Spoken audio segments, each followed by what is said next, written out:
What's going on, everybody? It is that time again. The Sooners Illustrated Podcast, episode 260 on this Thursday, April 2nd, 2026, first show of April. Josh Callaway, Collin Kennedy with you on a Thursday. We've got a lot of recruiting stuff to catch up on. Been a busy week for Oklahoma. They're back on the board again in 2027. We'll break down the commit with Isaac Coughran and then go big picture with the class. We'll also react, of course, to the decommitment of Micah Rhodes this week. We'll get Collin's thoughts there, the right guy to kind of put, the right context around that with our guy CK here. So we'll talk about that a little bit, and then hit some other recruiting news and notes. OU hosting guys during spring camp. Collin's been on the road, so kind of we'll empty out the notebook bag a little bit in the back end of the show as well. I don't know if that makes sense at all, notebook bag, but we're rolling with it on a Thursday. So backpack?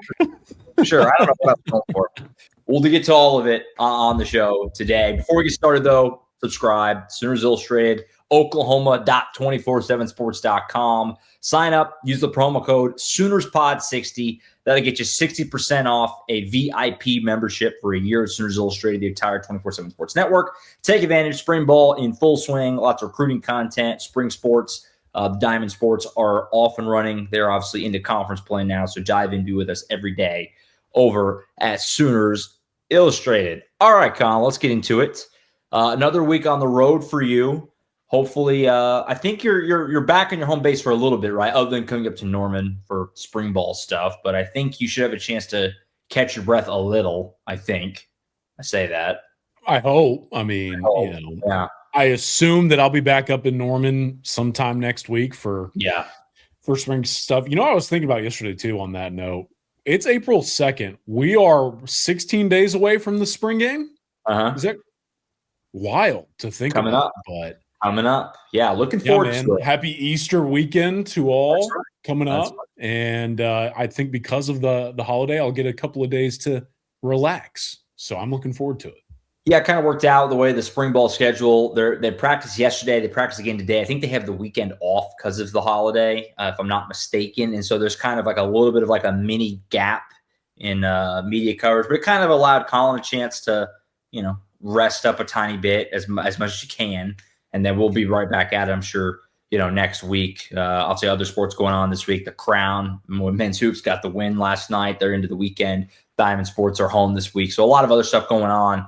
And then we'll get full back into spring ball certainly next week. But as far as the show here today, we got a lot of recruiting stuff to catch up on. Colin and I did not talk really any recruiting last week because we'd just seen the first practice. So we went full spring ball. But we got some recruiting stuff to catch up on today. We'll start into the news of the week, which is Oklahoma back on the board in 2027 again with three-star offensive lineman Isaac Coughran. If it's Coughran, I apologize. I'm going with Coughran for now, but apologies to Isaac. We'll get that cleaned up if that's wrong. Katy, Texas. So obviously a program, Colin, that you're very familiar with, your neck of the woods. And he's the 20th guy in the class and another offensive lineman. We've talked about how much this offensive line class is just loaded. And Isaac jumps in. We'll kind of go big picture with the class in a minute, but first, Collin, talk about the player. I don't think this is a guy we've talked about much. I don't think, unless I'm just misremembering. Right. Talk about the player, how this happened, kind of give us the full context with Isaac here as he jumps into the boat and becomes the latest addition to this obviously stacked 2027 class for Oklahoma. Another really quality get. Top 30 interior offensive lineman across the country for us at 24/7 Sports. And a really interesting background that helps build out the profile here. So Isaac's a guy that actually played defensive line for the most part up until really this past season at Katy High, then made the move over to the offensive line instead of the defensive front, was playing a decent amount of tackle for Katy. I believe most of his time was spent at left tackle, but he is definitely an interior projection. And when you break down not only the fact that he has the defensive line background, he has a pretty promising track and field profile as well, multiple throws above 50 feet in shot put. There is a lot to like from a power perspective, an athleticism perspective, good foot speed and quickness and power. And because of that, at 6'4", 295 pounds, this has the makings of a really promising guard talent at the next level, especially developed by somebody like Bill Bedenbaugh. Isaac is just getting to know him a little bit since the offer came in. Really mature and well-spoken young mind, and he's only scratching the surface of what he can become as an offensive lineman. And I think that that's a big reason why, obviously, that Oklahoma chose to invest at a time where really there wasn't a ton else going on for him. The other primary contender in this battle was Houston. The Cougs were pretty much trying to get him to stay close to home. But Oklahoma, it's just another kind of episode of this front office identifying a player where the recruitment is relatively open. There's a lot to like traits-wise. The Sooners swoop in and get a deal done before a lot of other P4 brands decide, oh, we really like this player as well. And so yeah, for Isaac, he visits on Future Freaks weekend in early March. That was his first time ever in Norman. He's back on campus a matter of weeks later, commits in a matter of days after that. Well executed on all fronts by Oklahoma. Love the player, and I love the personality as well. Just a really good fit in a really strong offensive line class in 27. Yeah, really strong. Like you said, I mean, 6'4", shade under 300 pounds, good program, obviously, and these high-level Texas schools. I mean, you're not going to – feels like the adjustment period is probably a little bit easier just because you're facing, big athletes at the next level. Not that you can jump right into the SEC, but, it's a little – it just feels like it's a good bet. You know what I mean? That this guy is going to pan out into being, at the very least, a potentially very solid player for you. So I like it. 5th offensive lineman in the group goes with Tyson Ross and Luke Wilson, and obviously the big guys up top with Caden Penny and Cooper Hackett. So 5 guys in the class, and we've talked about a couple other names that have come up, and what a group for Bill Bedenbaugh that he's put together. We'll go big picture on the class, but this group, Collin, that Bill Bedenbaugh's got right now, I mean, pretty awesome. I mean, you got obviously your 2 huge crown jewel pieces with Hackett and Penny, but then, these other guys who are lower rated, if you will, that just seem to me with Ross, Coughran, and Wilson all like very high upside, a lot of potential there. So, this is a group that fair to be very excited about, I feel like, if you're an OU fan. Yeah, and Isaac's fit within that. Look, it's hard to ask for much more right now with that group, to be honest with you. And it's just funny how before this commitment with the other 4 you talked about, it's like, that's one heck of a haul. And then they go out and add Isaac to it. And I think that when you look at this group, Cooper Hackett is just so much ceiling, right? Potential to play left tackle, maybe some right tackle as well. Caden Penny is kind of a guy that, like, I think he's so talented he could kind of do whatever he wants, even though he's probably a guard. Wilson's a tackle all the way. Mm-hmm. Tyson Ross, an interior lineman who's probably guard. But Isaac is really the first of, in my opinion, maybe a couple, and we'll talk about this more in a second, who has guard to center versatility. I think Isaac could play either side of the interior, and I think he could play in the middle. And I think that's why Oklahoma was so excited about getting this guy. Jim Nagy talked about how they're not going to take offensive linemen who can't play multiple positions. And Isaac is exactly that. And I think he has shown the willingness to do that at Katy, playing tackle and guard and defensive line and really whatever has been asked. The big thing for him is he's playing at Katy. They are a very traditional downhill run attack offensively. So he's going to need a little bit more pass pro context, and I think that's going to come at the collegiate level. But, man, again, like, especially within the fit for this class, Isaac, you can easily see why they felt he could be another piece to the puzzle, if you will. Yeah, no doubt. Very exciting offensive line group. No, in 27 for Oklahoma right now. Not hard not to be fired up about it. By the way, I never mentioned on the show, I did Cooper Hackett state tournament basketball a few weeks ago. I called one of his games. There you go. A load to deal with. He looked like a 5-star offensive tackle playing high school hoops in Oklahoma. That was a lot of fun to watch. Nobody wanted to guard that guy down low. That was a fun experience a couple of weeks ago. So I want to get your thoughts, big picture on the class.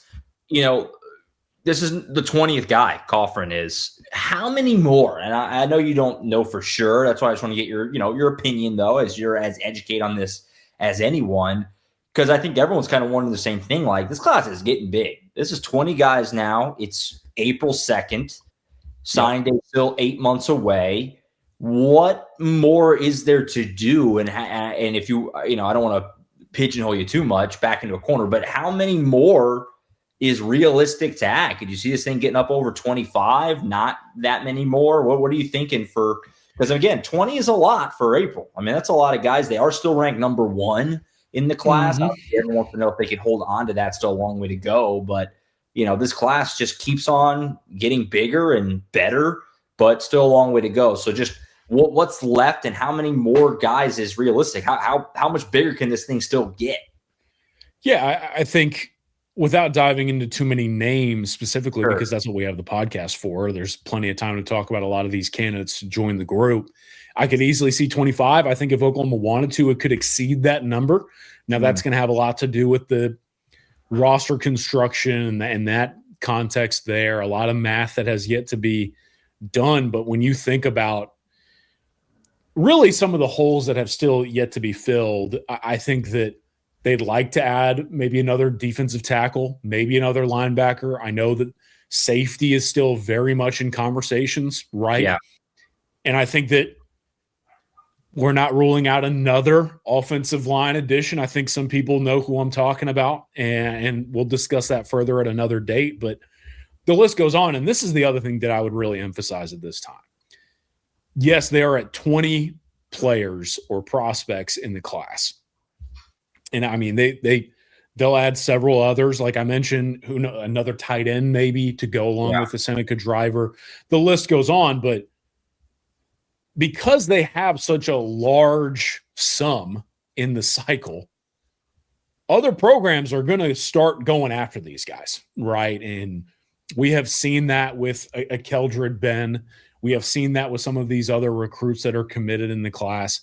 And it's only beginning in terms of the pursuit externally from programs who, simply put, maybe don't really have a lot of other options to go, because – not only is Oklahoma consuming a large sum of the cycle, and granted, 20 in an entire cycle is small, but I'm also talking about guys that are high-level Power 4 caliber prospects, right? And so I think that's one thing to consider. There are other position groups that they have yet to fully address or even kind of backfill, even though they've maybe added some top-tier targets. But the other part of this is holding on to this class and flips that could create vacancies with time still left to go. And that's going to be ultimately what we follow over the course of the late spring and summer. And I think it's going to create for some, as I always say, reality TV style stuff for this recruiting class. It's going to be a lot of drama here pretty soon. Yeah, and that is something, and we've brought it up before, that is the reality, is that of the 20 guys, more than likely, not all 20 of these will sign at OU. There will be someone, flips or whatever between now, but it's a heck of a class, obviously, and it's just continued to add and get bigger and better and more exciting. And 20 guys still ranked number 1, still a long way to go. We keep saying that still, but we've been saying that it's into April now. Like it's, we're getting into it here. But it's exciting. It's exciting. It's a heck of a class, and fair to be excited about it if you're an Oklahoma fan. And Isaac Coughran, the latest in there as the 20th guy in the class. We'll talk about maybe some other names that could be, down the road, as Oklahoma's been hosting guys and things like that. But first, I want to get to the other kind of big news of the week, shifting back a class to 2028. And that's with Micah Rhodes officially decommitting yesterday, which was April Fool's Day, which would have been a weird April Fool's joke. But there was like I saw some reaction of like, just because everyone's got their antennas up on April Fool's Day, but he did decommit. He confirmed that, Collin, whenever DeMarco Murray left, we immediately were like, well, that probably is going to mean Micah Rhodes might, open things back up. That was obviously a long time ago. He stuck for this long, but eventually does go where we thought it was going to go, maybe a little quicker, and that he decommits. Reality just simply, DeMarco Murray was his guy. DeMarco Murray's not here anymore. Is it just that simple? What was there more conversations? Could this still be a thing down the road? What all goes into the Micah Rhodes thing? Because I think everyone will point to DeMarco Murray, and maybe it is that simple. I mean, you can give me a better idea than I. What kind of went all into this from your perspective with Micah Rhodes, the number one running back in 2028? Yeah, this is a loaded topic to discuss, and it's also a very simple topic to discuss. And so, look, if you're new to the show, if you're new to us, maybe you're happening upon us for the first time, if you want a big reason why you should use code SoonersPod60 on the site, later tonight after this podcast drops, I'm going to put out a huge notebook about Micah and everything that I think and everything that I know, because there has been a lot that has come across my desk. And so that's going to be up for our subscribers this evening. I also say that because I probably am able to dive a little bit further into some details that I probably can't discuss publicly here. And this is what's tricky, why I talk about this being a loaded topic. You want to be respectful of Micah and his camp, what they have going on. You want to be respectful of Oklahoma's staff and everything that they have going on. But you also really want to be respectful of the fans who want to know what's happening. And you don't want to play the shroud game. And so I'm going to try my best to balance all of that. And so here's what I'll say. Like you mentioned, when DeMarco left, the initial assumption was Oklahoma could have a shot to hold him, but it's really going to have to go well because of how close Micah was and is to DeMarco Murray. And as time went on, if you'll remember, or some of our subscribers might remember, I went down to Houston to meet with a number of prospects, including Micah. And Micah and I spent probably like a good half hour at his high school, and then another chunk of time at a 7-on-7 tournament later that weekend. I spent time with a lot of people in his camp. And the overall sentiment was Micah was going to remain committed. He was going to keep options open. He wasn't going to be naive and let things play out, but he also knew that time was on his side, and that his big thing was he wanted to reassess where other programs were with him and then really figure out where the program, that being Oklahoma, without DeMarco Murray was with him, especially with new running backs coach Dylan McCullough. And for those of you who do not know, there is a rule put in place by the NCAA, as dumb as it is, to where technically you're not supposed to communicate with recruits directly unless it's face-to-face or things of that nature. Now, there are obvious ways that you can relay messages around that. No one's naive to that fact. But the big domino to fall was Micah had to actually get face-to-face with Dylan McCullough. That had to happen. That did happen finally. And I'll say this, going into the visit, not just the sentiment that you and I had heard, other people had heard. I can tell you with certainty that a lot of staffs across the country, coaches across the country, were looking at this trip going, is this when Micah Rhodes is back on the open market? Because everyone's been preparing since Murray's exit. The expectation became reality, and I think, for lack of a better term, and I'm going to dive into this further in like the notebook I'm going to assemble, is it probably fair to say that no one, in terms of all parties involved, is really on the same page right now? Probably fair. And you know what? That happens in recruiting, especially in the face of major change. Yeah. And with, again, for lack of a better term, maybe some emotions running high on a lot of different fronts. There's just a lot going on right now. And so I think that the best thing to do for everybody was to just let this thing reopen and let a secondary process play out so that Micah can figure out what's best for him. Oklahoma and Dylan McCullough can really settle that situation in and figure that out as well, especially in relation to Micah, because he's still so fresh to the office, right? He's got to really dive into the recruiting scene. And so it all kind of combines for Micah to be back on the open market. Now, I think the other big follow-up question, especially for people watching or listening to this show, is, okay, well, where does Oklahoma play in as part of what's next? Yeah, right.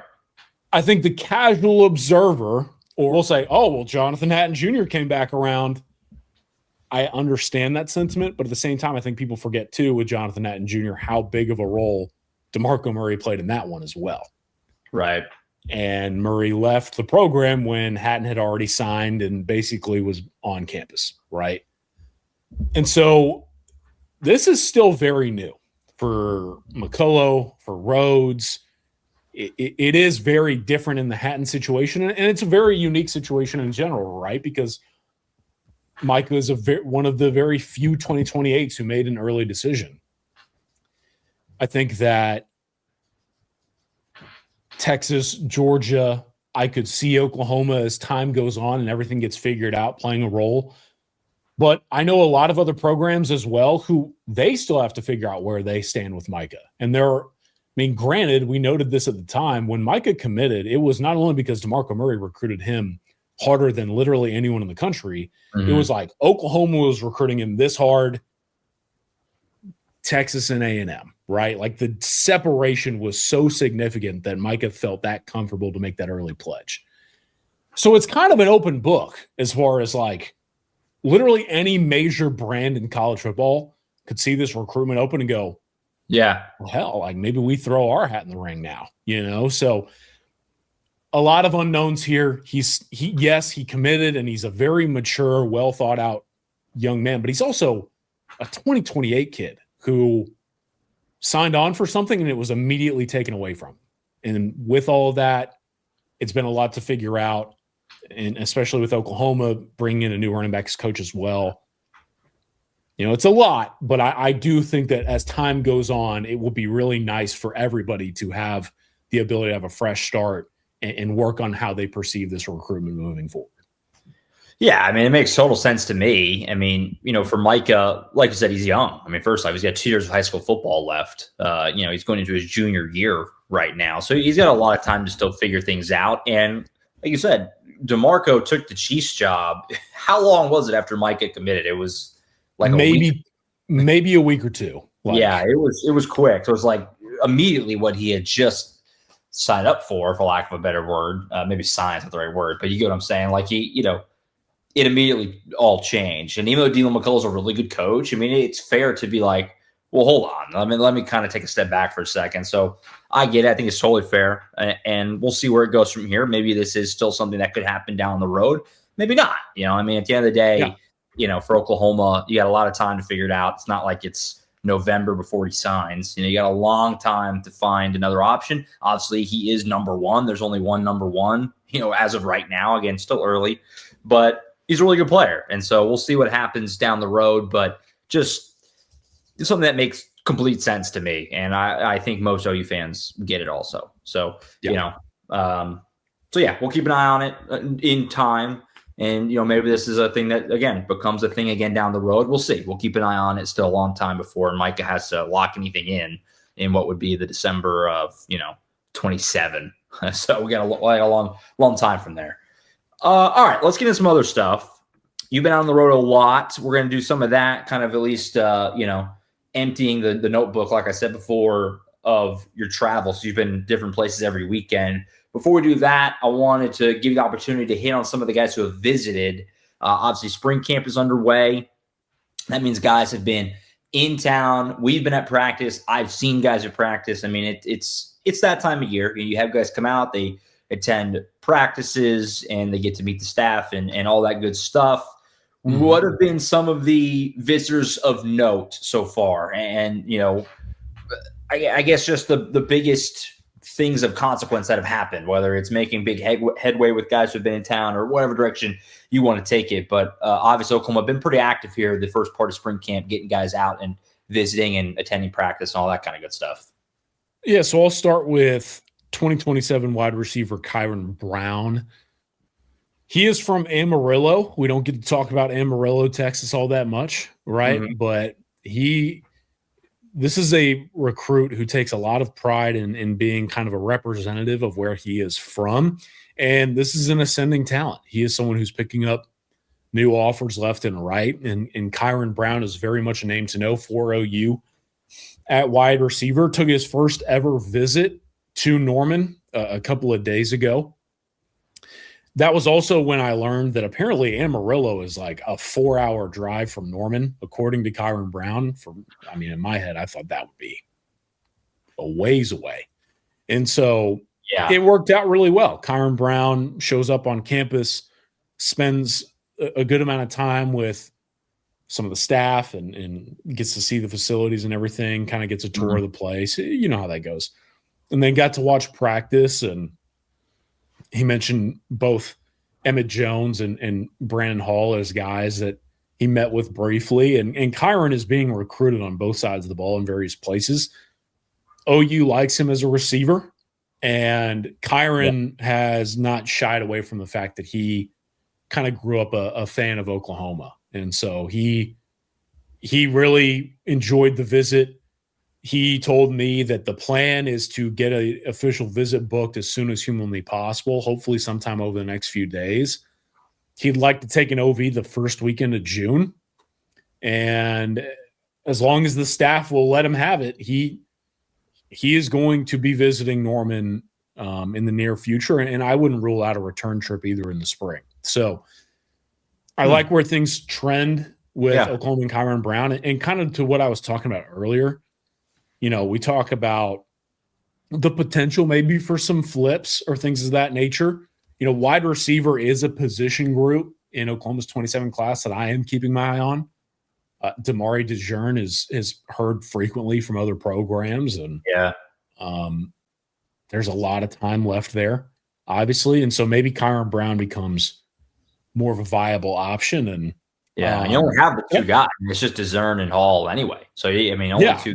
Not that you're panicking at two, but a little low. And so if you're talking about that in there, then I would think that receiver. You've got DeJean, who's hearing from a lot of other programs. You've got Hall, who is hearing from a ton of other programs, and you've got Graydon Howell, who is going to be a slot guy. But I think the other thing you talk about there too is a lot of those guys are similarly built, maybe like speedy, more undersized guys. And so if Oklahoma does want to add maybe a bigger body type of true perimeter type, maybe Kyron fits that build at 6'1"-ish, 207 pounds. So regardless, a earlier recruitment type of phase that's one to monitor moving forward. Another guy I really wanted to talk about briefly, Matthew Nelson, is on campus. Looks good. We got to talk to him at Spring Media Day. Just awesome guy to talk to. I think you were out there with me, though, when Sam Nelson was camping along with Matthew, too, in Norman. That's right, yeah. So Sam Nelson is Matthew's younger brother. He is a 2027 Edge. Just recently was named the #1 prospect or recruit in the state of Arkansas in 2027 by us at 24/7. And visited Oklahoma. Miguel Chavis went out there to see Sam and his family in the January contact period. And this is a recruitment I like a lot as far as the trend as well for Oklahoma. And Edge is another. I can't remember if I mentioned it earlier. I think Edge is one that Oklahoma wants to add more bodies, right? You've got Crew Jones in the mix, but they've looked at a Miles Smith. They just sent out a new Edge offer, who maybe we'll talk about next week. But Sam Nelson has been kind of frequently in the mix. And so he just visited Norman. He is basically going to visit OU, Florida State, and Arkansas all in the month of April, with a little bit of trickle over from March. And he'll be at OU spring game as well. So he'll make a return trip here pretty soon. I'm keeping a close eye on Sam Nelson, man. I think that OU really wants him. They want to add more edges very soon. And I don't think it's any secret that the Sooners are a big fan of the Nelson family. So that he stopped by. You loop in that you have Matthew there, who they're excited about. You pair him with Crew Jones, SEC territory, in Arkansas. Feels like, kind of a perfect fit all the way around. And that is quite it's only two, I guess, if you want to put it that way, but that's a heck of a two. If you go Nelson and Crew Jones, that's you can feel really good about that if that's the way that goes. So a lot to be excited there. And I think they want to take 3 in this class. And so even if another name were to enter the mix, I still think that somebody, especially like a Sam Nelson, for everything you just talked about, right? The connections to the program, I still think that there would be room for him to join the mix. But the way that his month of April is shaking out, like I'm keeping a close eye on this guy. Sure. And then the last guy, I want to trickle over to 28 because we're talking a little bit of 2028. I will say that Armani Edwards, the #1 offensive tackle in the country, in 2028 visited. We've written about him very frequently on our site, and he's originally from Wichita Falls, Texas, moved to the greater Houston area, specifically Cypress, not too long ago. And there's a story up on our site right now that's really great from Armani about how growing up in Wichita Falls, he grew up strictly around Oklahoma and Dallas Cowboys fans was his joke. Everyone in his hometown is OU fan or a Cowboys fan. And so he's been very familiar with the program. He's very familiar with the state. That was a good visit to see come through. But the other guy I quickly want to mention, Josh, is Ridge Janes, tight end in the 2028 cycle from the Midwest. So here's why I want to mention him. Really talented player, already a guy. I want to say he's 6'5" to 6'6", 220-ish pounds. Promising tight end talent. We know how much fun it is to talk about tight ends now at Oklahoma, right? Yeah. Ridge is not only someone who has multiple Big Ten offers, multiple SEC offers, has the traits. I'm sure you're checking out his profile right now if you're listening or watching the show. This has been my fun fact about Ridge Janes that we've cited on the site. Ridge Janes' sister is an OU rowing signee. She signed on with Oklahoma this past November. All right. So I'm going to be frank with y'all. I don't know a ton about Oklahoma rowing, but she's set to be on that roster or however that works. But yeah, if you research Ridge Janes' sister, she signed her paperwork, is going to be at Oklahoma. And because of that, sneaky little connection to Norman for Ridge Janes. And look, 28's away is the way I get it. But with this built in my opinion, one that we're going to be talking about a lot more. And I'm probably going to reiterate that fun fact for a couple of years to come at this point. Yeah, no, a couple of really exciting names there in 28. You know, like you said, looking into Ridge a little bit. I mean, 6'5", and he's just outside the top 100 composite players, top 5 tight end for us in the composite. That's very exciting. And then, you know, I saw Armani Edwards at practice the other day on, I guess that was Monday. And yeah, looks the part, to say the least. I mean, 6'4", 6'5", north of 3 bills. Like you said, our #1 offensive tackle, our #3 player at 24/7 Sports in 2028. So I know sometimes people, you know, not all the time. And if you're watching this show, obviously you care a lot about recruiting, but whenever you get a cycle or two ahead, there's a little bit of like, but these are guys worth bringing up now. Just put it that way. In 28, these are big time prospects that Oklahoma is in on. So a couple of very notable names there, and we'll continue to monitor, and obviously a lot more spring to come. And I'm very interested whenever we get there, the week of, I guess would be when we would do it, but just to kind of see what the spring game visitor list looks like, because they've had some really impressive guys in, obviously during camp. You just highlighted some, and there's all this momentum right now. And so just curious to see what that looks like, because, you know, early in the Venables tenure, and even going back to Lincoln Riley tenure, the spring game weekend was built up as a huge weekend. Last year, they got away from that. Is it back all the way? I'm just curious to see what that ends up looking like in a couple of weeks. I know you kind of halfway mentioned a couple of names that might be back for the spring game, but very interested in what that visitor list ends up looking like that weekend when we get there, which is only a couple of weeks. So interested in that. I'll tell you this. So they put out the video the other day, Brent Venables saying spring game. Emphasizing it, game. And because of that, compared to the Crimson Combine, rest in peace. One and done. You'll forever be in our hearts, Crimson Combine. If anyone has any Crimson Combine gear, I might be willing to buy it as a novelty item. But with the game being back, it is going to be a massive weekend. And let's talk about it. Using that as a perfect transition, as Josh mentioned it, I have not been in my own home really at all the last month and a half to 2 months. I'm not going to go through all of my travels, but I did want to kind of go the last maybe 3 weeks. I've done a lot of driving, and because of that, I want to make it worth it. Sure.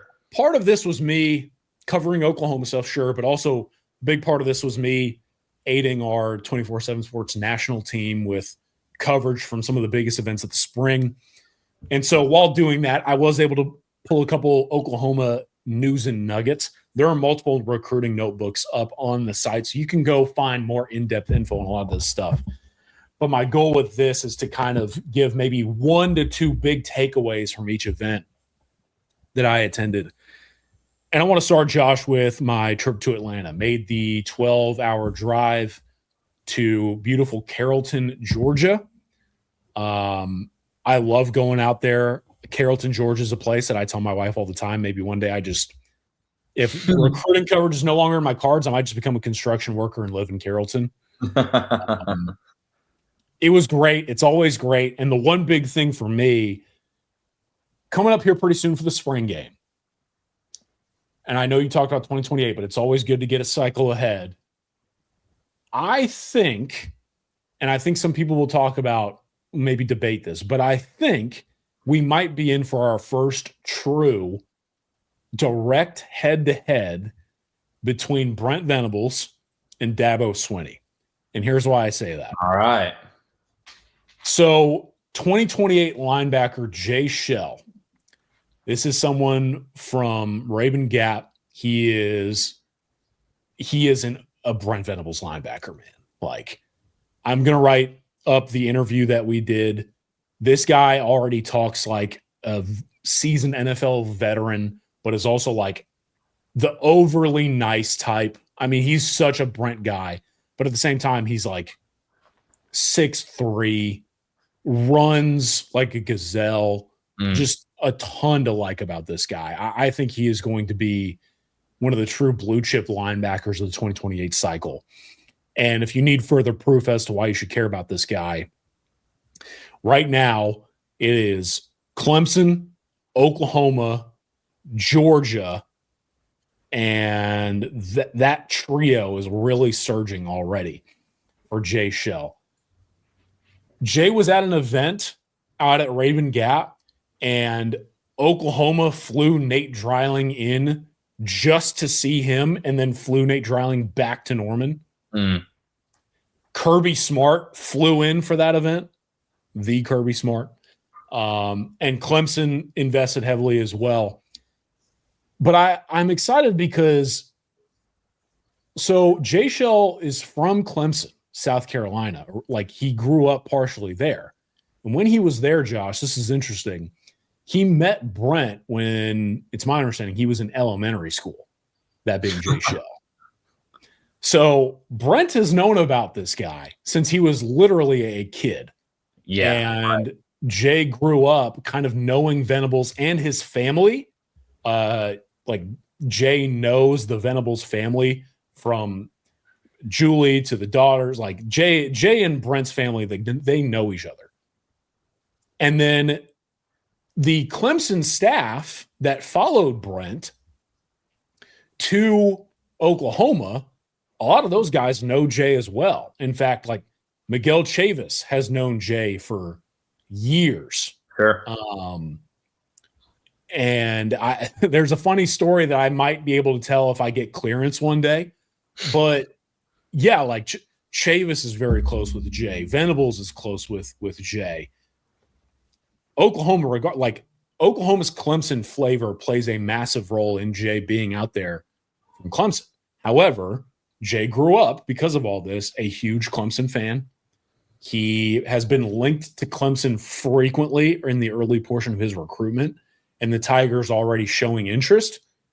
But if you follow recruiting in depth the way that you probably need to, you know that Clemson has a kind of a weird or offer policy. Excuse me. So they have not actually offered this guy yet. Yeah. And I think that with Oklahoma already having done so, with Georgia having already done so, and showing the interest to this degree, like, technically Dabo and the Tigers have a leg up in this recruitment, but they haven't actually offered the guy. And that is very relevant, especially with the Clemson flavor and the linebacker flavor at a place like Oklahoma, and then obviously what Georgia is and the proximity there. I'm a huge fan of Jay Shell, like a huge fan. This is going to be a really fun recruitment to follow because I think a lot of people are just casually linking him to Clemson because of his previous fandom. But Jay, in the interview that I'm going to write up, says, like, I'm going to do what's best for me in my career as a linebacker. And with everything baked in here that I talked about, and he'll be visiting for the spring game, Jay Shell is going to be one that I think Oklahoma fans should really tune into because he is very much a Venables guy.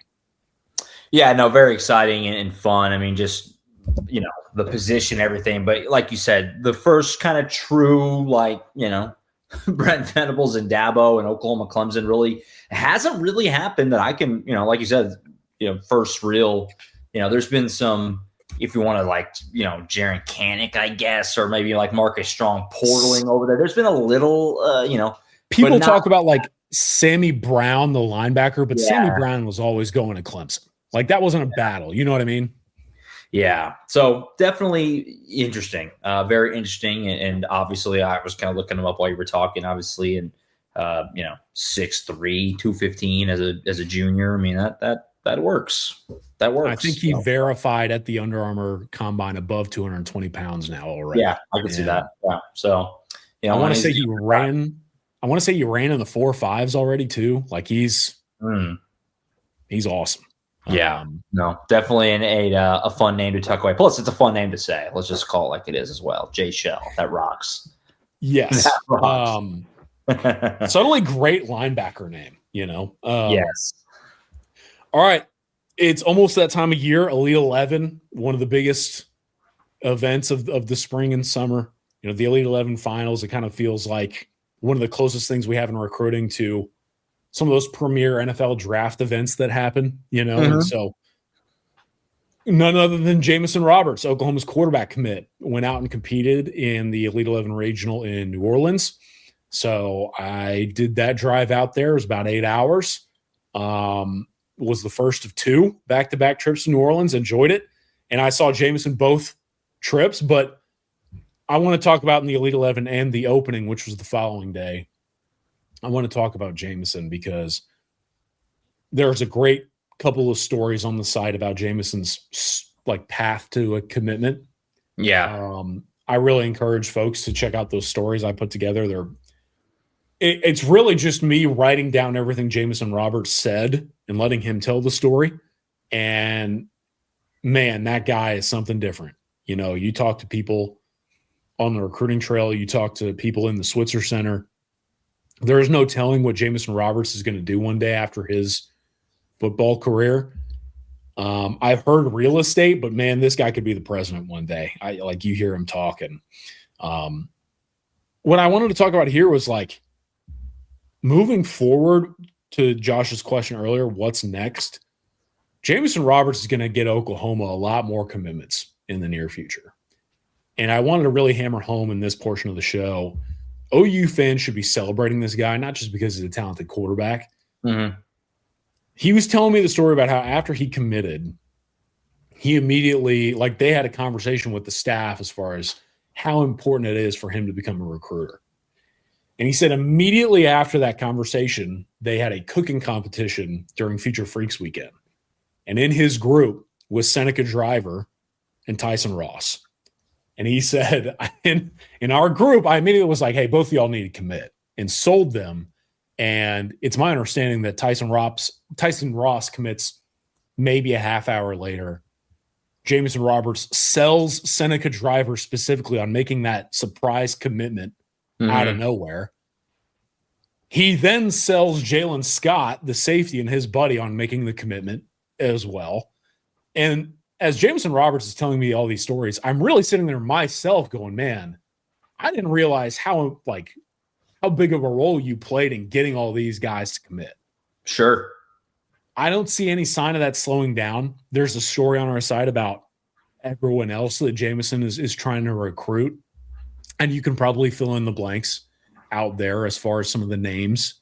But, man, Jamison had a really good outing and a showing at Elite 11 in the opening. But what I wanted to hammer home is this is a big get, obviously, because he's a quarterback, but the way he is recruiting as the class's signal caller is truly an elite level. And that is a massive weapon in Oklahoma's pocket the remainder of this cycle. No, for sure. And we've talked about it before, the impact that the quarterback can have on the class. We see it every cycle, where the kind of just, you build it out from there. Now, Jameson came in later. A lot of times the quarterback is right at the very beginning. You build it out, but doesn't mean he still is not going to, build it out. Like you said, and that's really the sign whenever the class kind of rallies around the quarterback and he's helping bring guys in. We've seen that cycle after cycle after cycle of these guys. Obviously, certainly Bo Bentley this past year, and you just back it up. Even what Kevin Sperry was doing. Obviously, he ended up not signing with OU, but certainly what he did for OU in that kind of role. I mean, you go back every cycle, it's kind of the case. So definitely great to hear. I'm excited to see more of Jameson. Hopefully, maybe he camps this summer in Norman, so I could get a chance to see him in person, because obviously he's out there in Alabama. But just to see him play a little more, because I've heard great things, and obviously you've seen him and you've talked to him, and just it seems like a guy that Oklahoma fans are going to really like.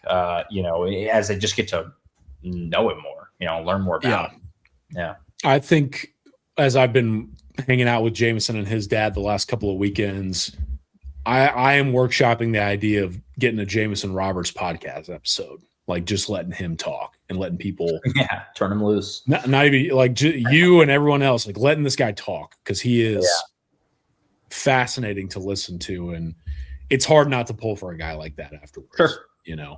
For sure. So last event I'll discuss, went back out to New Orleans for the Under Armour Combine there.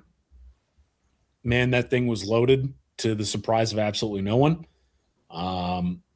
But Jameson was back out there, and some guys that I really wanted to talk about. I'll hit two recruits here quickly. Let's start with 2027.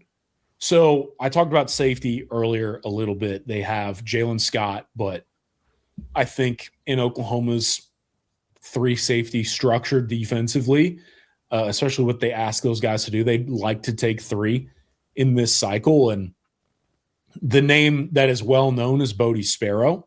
Mm-hmm. But the other safety spot potentially is still being worked through. And a couple of guys that are being brought up. So Jaden Anding is a 4-star defensive back from Ruston, Louisiana. Look, he is from Louisiana. LSU is in the mix. It's my understanding that LSU is doing the thing that LSU has to do with an in-state recruit of keeping him around, keeping him at arm's length, but maybe letting him explore the process before they know whether or not they'll definitely bring him into the class. But at the same time, Jaden Anding is going through his recruitment, and he told me that he'll be on campus at Oklahoma for the spring game. So, 4-star 2027 safety in Norman expected. He's expected to bring a 2027 wide receiver who I saw at the Elite 11 in the opening, Josiah Morgan, with him as well. So another 27 receiver potentially to get to know. Morgan does not have the OU offer. Anding does. And just curious to see what happens there whenever a guy of that caliber shows up in Norman at a position like safety. The other guy I want to talk about, Kevin Marshall. So another defensive back, recently got the offer, I want to say maybe 7 days or less ago, from the state of Mississippi. We have seen Oklahoma recruit the states of like Mississippi and Alabama really well as of late. And I think Kevin Marshall is one that Oklahoma fans are really going to want to familiarize themselves with moving forward. We'll see how it goes, but it's clear to me that Kevin Marshall is a huge fan of OU's operation. He had a really good conversation with the staff whenever the offer came through, and he's working on getting a visit set up here pretty soon as well. Again, made it abundantly clear that Oklahoma will be one of his top contenders moving forward. And if the Sooners show similar mutual interest, there's no telling what could come from this over the next few weeks. And then the last guy I really want to talk about, speaking of Jameson Roberts, his teammate at Saraland, Alabama, and a big personal favorite of mine in 2028. So let's go back to 28 for a second. Saraland defensive lineman Keone Snipes. He is Jameson's teammate. They're two of like the true blue chip caliber prospects on Sarah Lane's roster.